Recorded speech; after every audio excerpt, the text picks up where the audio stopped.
সম্মানিত আশিকের রাসূলেরা বিশ্ব আশিকের রাসূল সম্মেলন চলে আসছে। এই প্রসঙ্গে কিছু কথা বলতে হবে। আমরা আপনাদেরকে বিভিন্ন সমস্যার জন্য বিভিন্ন সময় মান্যতের কথা বলে দিয়েছি। মান্যতের বিধান হলো মান্যতে উপকার হলে পরে মান্যত আদায় করে ফেলতে হয়। একটা নির্দিষ্ট সময় বিশ্ব আশিকের রাসূল সম্মেলন, এরপরে আদায় না করলে এর মধ্যে পরবর্তীতে দেখা যায় অনেক গজব বিপদ মানুষ উপরে চেপে যায়। আমি চাই না আমাদের জাকিরদের কারো বিপদ হোক, আমি কি কামনা করি? কিন্তু না জানার কারণে, নিজেদের ভুলের কারণে নিজেরা বিপদে পড়লে আমার তো কিছু করার থাকে না।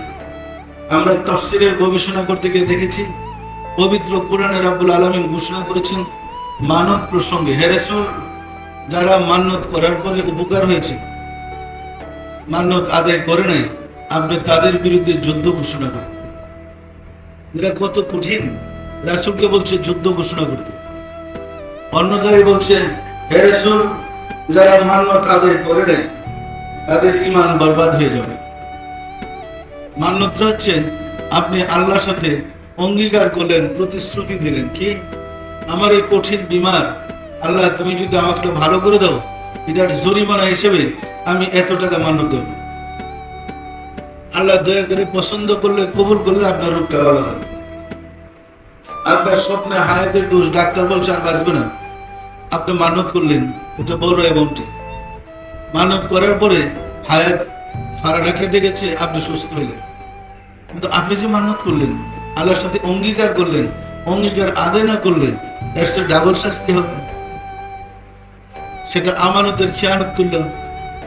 পরিষ্কার না? পরিষ্কার না? সুতরাং আল্লাহর সাথে ওয়াদা আমানতকে নির্দিষ্ট সময় আদায় করতে হয়। আদায় না করলে কঠিন গজব, কঠিন বিপদ চেপে যায়। পরিষ্কার? সম্মানিত আশিক রাসূলেরা, অনেক সময় আপনাদেরকে আমি বলে দিয়েছি জান মানত করি। কাউকে বলছি কঠিন বিপদে যদি দেখেছি তার হায়াতের ফার আসছে, বলছি জান মানত করি। এখন আমার পরামর্শ হলো, বাড়ি থেকে জান আনা দূর থেকে আপনাদের জন্য কষ্ট। আমি কেসটা আপনাদের জন্য সহজ করে দিই, যে আপনারা যে পরিমাণ জানের মানতের টাকা দিবেন, ওই পরিমাণ টাকা না দরবারে জমা দিলে আপনাদের চলবে। এটা এই কারণে বললাম, সমস্যা আমারও আছে, আপনাদেরও আছে। আপনি সিলেট থেকে, চট্টগ্রাম থেকে যদি একটা গরু নিয়ে আসেন, আনবেন না? কষ্ট হবে না? হবে না? গরুর টাকাটা পকেটে নিয়ে আসতে দিয়ে কষ্ট নেই। আপনার জন্য সহজ হলো। আর আমার জন্য সহজ হলো যে গরু আনলে আমি দরবারে জায়গা কোথায় রাখবো, কোথায়? ওদেরকে আটতলায় নিয়ে উঠাতে পারবো? রাখা সম্ভব? সুতরাং টাকা জমা দিলে যখন সম্মেলনের বা জাকিরদের খাওয়া দাওয়ার জন্য আমার খরচ লাগে, আমি এখান থেকে বাজার থেকে একসাথে এক মাপের গরু কিনে নিয়ে আসবো।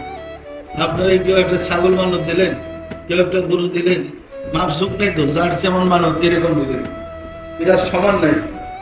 কিন্তু ছাগল গরু যার যে মানত টাকা জমা দিলে আমার যতগুলা গরু প্রয়োজন আমি গাবতলির হাটে অর্ডার দিয়ে দেবো যে আমার এত কেজি মাংস দিয়ে দেবো, ওটাই বুঝতে কুটটাকে দিয়ে দেবো। এতে আমার জলসায় সম্মেলনের সুযোগ হয়। যেমন এইবার আমরা অর্ডার দিচ্ছি 5,000 কেজি, 5,000 কেজি বাচ্চা গরু, যেটা 1.5 মণ ওজনের মাংস, এইরকম কয়টা গরু লাগবে?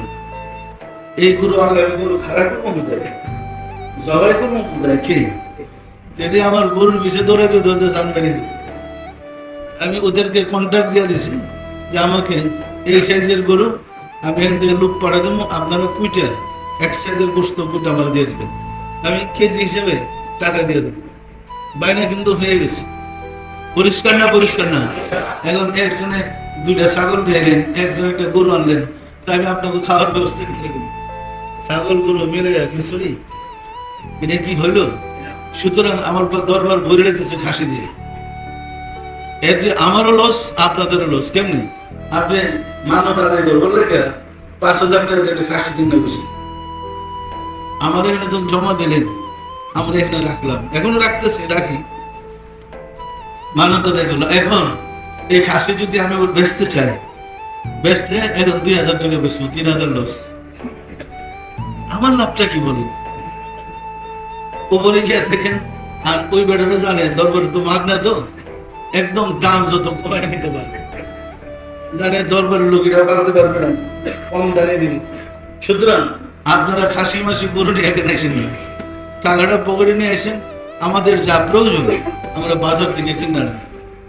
এমনি মানতের গরু খাসি আপনারা যা দিবেন এই দিয়ে আমাদের 5,000 কেজির গোস্তের কাছে যাবে, কি বলেন? কাছে নিয়ে যখন যাবো অযোধ্যা আমার একটা বাড়তি খরচ লাগাইবেন। সুতরাং এই কারণে বেশি টাকা দিয়ে আদায় করে আর আমার লসে বলে কি লাভ? আমি কি কথাটা গুছাই বলতে পারি?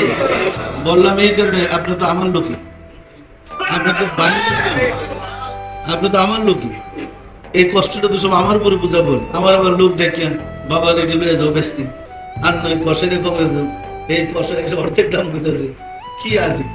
এখন আমি বলবো না আমি কোদিন পাল্লা দিই, এটা কি সম্ভব? পরিষ্কার না পরিষ্কার না?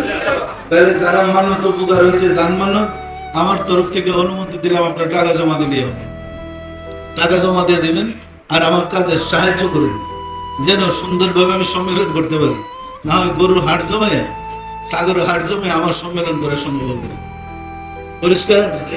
আমরা দেওয়ার মাঝে যখন অনুষ্ঠান করতাম তখন গরু ছাগলের হাট জমা যেত, মানে গরু আর ছাগল জমা হইতে থাকতো। গাগাদের সম্মেলন যখন শুরু করছি আমি প্রত্যেককে বলে দিছি, জানাই দিছি, যাদের গরু মানত, জান মানত, খাসি মানত আপনার টাকা জমা দিয়ে দিন, তাহলে আমার কাজের কষ্টটা কম হয়। পরিষ্কার না পরিষ্কার না? এমনি তো বিভিন্ন জায়গায় কেমনে পাক করবে, কিভাবে খাওয়াবে, কোথায়, আপনি জানেন তো এই লক্ষ লক্ষ লোকের খাবার ব্যবস্থা করা কি সহজ? কঠিন না কঠিন না বলে? এই যে আপনাদের টেলিভিশনে দাওয়াত করতেছে, দেওয়াল লেখা দাওয়াত দিতেছেন, পোস্টার টানায় দাওয়াত দিতেছেন, ব্যানার টানায় দাওয়াত দিতেছেন, মহল্লায় মহল্লায় মিছিল করে দাওয়াত দিতেছেন। এই দাওয়াতের মেহমানগুলো আসলে কি পরিমাণ লোক আসবে আমরা কি জানি? জানি। তারপরে কিন্তু আমার হিসাব মতো পাক ব্যবস্থা করতে হবে। 1 পাতিল কম হইলে তুমি অবদান, আর 10 পাতিল বেশি থাকলেও যন্ত্রণা। কি আমি বিরিয়ানি নিয়ে কই যাবো? পরিষ্কার না পরিষ্কার না? আমাকে অনেক হিসাব কিতাব ঠিক করে কাজ করতে হয়, কি লাগবে আমাকে বলে দিতে হয়, এই অনুযায়ী পাক করতে হয়, এবং পাক করলে এই অনুযায়ী খরচ হয়। মালিকের দয়ায় আজ পর্যন্ত আমাদের পুরো সম্মেলনে তাবারকের সফর নেই। আপনি 10 কোটি লোক নিয়ে আসেন, আমার কি? এই লোকগুলা তো আল্লাহরই, যারা আসবে এটা কার? আল্লাহ কি রাখছে ভান্ডারে কোনো অভাব আছে? কেমনে কি বানাইবে তিনি ভালো জানেন। পরিষ্কার না পরিষ্কার না? সুতরাং এই ঝামেলা গুলা চেষ্টা করবেন আমার উপর যেন ঝামেলাটা চাইবে না যায়, না হয় এটা ব্যালেন্স করে আমার কঠিন। আমি তো এক জায়গার থেকে কন্ট্রোল করতেছি সব জায়গায়। পরিষ্কার? আজকে দেখেন আপনারা সম্মেলন করেন, দেশ বিদেশের লোকজন আসে, প্রশাসনিক কর্মকর্তারা যায়, সবাই কিন্তু প্রশংসা করে এত ডিসিপ্লিন, এত সুন্দর কিভাবে হয় বলে। কিন্তু আপনারা লক্ষ লক্ষ লোক খাইলেও একটা জোড়া কোথাও দেখতে পাইবেন না। এক জায়গায় একটু জোড়া পড়ে আছে বা একটা কাটা পড়ে আছে, কোনো জায়গায় খুঁজা বিশ্রে বের করতে পারবেন না। কি এগুলো যায় কোথায়? কি ফেরেশতারা ডিউটি করে? আপনারই তো করেন। সুতরাং এই জিনিসগুলো দায়িত্বের সাথে মানতের বিষয়টা সবাইকে সাবধান করে দিন এবং বলবেন খাসি খুশি নিয়ে যায় না, রাখবো কোথায়? আমার সমস্যা যে পরশু দিনে জানাইলো বাবা 10টা খাসি, আমি অনেক খাসি খাবার দেবো কোথায় বলবো? আমি বলছি যে দাম পাও খেয়ে দেবো ইচ্ছা না, এখন অর্ধেক দাম, তাহলে অর্ধেকই বেশি কি করবো? পরিষ্কার? এটা তো আমাদের আলোচনা, আপনারা তো আমারই, আমি তো আপনাদেরকে নিয়ে অনুষ্ঠান করি, আপনাদের সুবিধা অসুবিধা আমাদের দেখতে হয়। যারা পাক করে হেরে তো আমারই লোক, যারা খাবার অ্যারেঞ্জমেন্ট করতেছে আমারই লোক, আপনাদেরই ভাই, আপনারাই করতেছেন, যাতে কারো সমস্যা না হয় সব দিকে খেয়াল রেখে কাজ করতে হবে।